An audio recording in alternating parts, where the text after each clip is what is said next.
হরে কৃষ্ণ, রাধে রাধে, শ্রী চৈতন্য মহাপ্রভুর জয়। হাই, আমি স্নেহা, আর আমি গিয়েছিলাম নবদ্বীপে আমাদের গুরুদেবের আশ্রমে। সেখান থেকে মা আর আমি বিখ্যাত কয়েকটি স্থানে দর্শন করতে গিয়েছিলাম নবদ্বীপে। যদি এই জায়গাগুলো না যেতাম তাহলে হয়তো জীবনের অনেক কিছুই দেখা থেকে বঞ্চিত থাকতাম। এটা হচ্ছে নবদ্বীপের বিখ্যাত 60 ফুট উঁচু শ্রী চৈতন্য মহাপ্রভুর একটি মন্দির। এই বিগ্রহটি নবদ্বীপের সবথেকে বড় বিগ্রহ, যা দেখলে অন্তর জুড়িয়ে যাবে। এই মন্দিরটা অনেকটা এরিয়া নিয়ে আশেপাশে নানা রকমের বিগ্রহ করে শ্রীকৃষ্ণের মর্তধামে যে নানা রকমের লীলা করেছিল সেসব তুলে ধরা হয়েছে। এটা হচ্ছে রাসলীলা, যার কথা আমরা কম বেশি সবাই জানি, যে শ্রীকৃষ্ণ রাধারানী আর তার সখীদের নিয়ে রাসলীলা করত।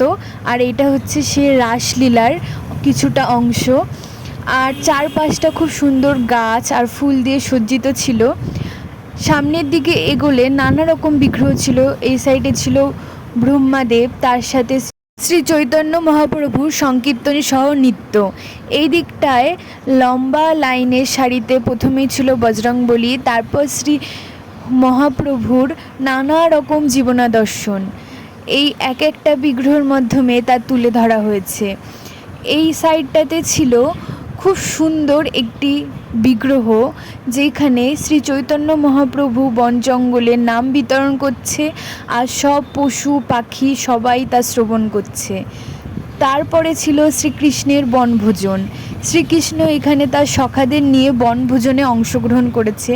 আমি পুরীতে গিয়ে গুপ্ত বৃন্দাবনে এরকম খুব সুন্দর সুন্দর বিগ্রহ দর্শন করেছিলাম, কিন্তু আমাদের পশ্চিমবঙ্গের নবদ্বীপে যে এত সুন্দর একটি মন্দির আছে আর তাতে শ্রীকৃষ্ণ রাধারানী শ্রী চৈতন্য মহাপ্রভুর জীবনের সব কিছুকে এত সুন্দরভাবে তুলে ধরেছে, তা এখানে না গেলে বুঝতে পারতাম না। এখানে ছিল রাধাকুণ্ড, শ্যামকুণ্ড, তারপর এটা একটা মিউজিয়ামের মতো, যেখানে প্রথমে গিয়ে বিষ্ণুদেব, তারপর শ্রী জগন্নাথ মহাপ্রভু দর্শন পেলাম। এটা হচ্ছে গৌর আর নরহরির যুগল মিলন। এইদিকেও লম্বা লাইন করে কাচের মধ্যে সব কিছু সুন্দর করে সাজিয়ে রাখা হয়েছিল।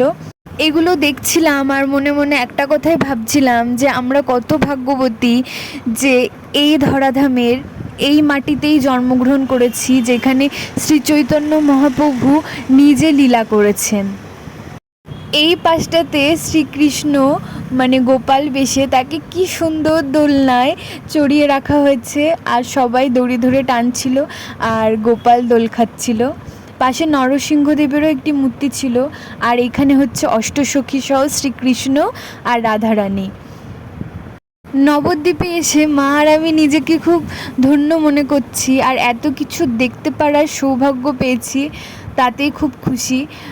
যদি নবদ্বীপ মায়াপুর এত সুন্দর হয়, মনে বড় ইচ্ছে যে বৃন্দাবন কত সুন্দর হবে। রাধারানীকে বলিস তিনি যেন আমাদের বৃন্দাবনে যাওয়ার সৌভাগ্য করে দেয়। তোমরা যদি কখনো নবদ্বীপে যাও, আমি বলবো এই 60 ফুট চৈতন্য মহাপ্রভুর এই স্থানটা ঘুরে দেখবে, খুব সুন্দর, খুব ভালো লাগবে। জানি ভিডিওটা বড় হয়ে গেছে, তবু আমি এই সব ভিডিও ক্লিপগুলো ধীরে ধীরে নিয়েছিলাম, যাতে আমি ফেসবুক পেজে ছেড়ে রাখলে ভবিষ্যতে দেখতে পারি আর তোমাদেরকেও দর্শন করাতে পারি। এত বড় 60 ফুটের শ্রী চৈতন্য মহাপ্রভু, যে যাকে দেখলে দু চোখ জুড়িয়ে যাবে।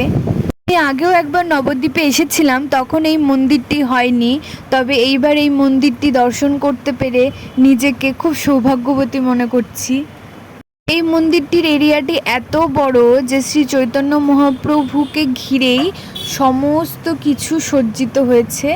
যেই গুহার ভিতর থেকে ঢুকেছিলাম, বেরিয়ে আসার সময় সেই গুহার পাশেই এত সুন্দর সব বিগ্রহ দেখতে পেয়েছি, যেগুলো প্রত্যেকটিই ভগবানের।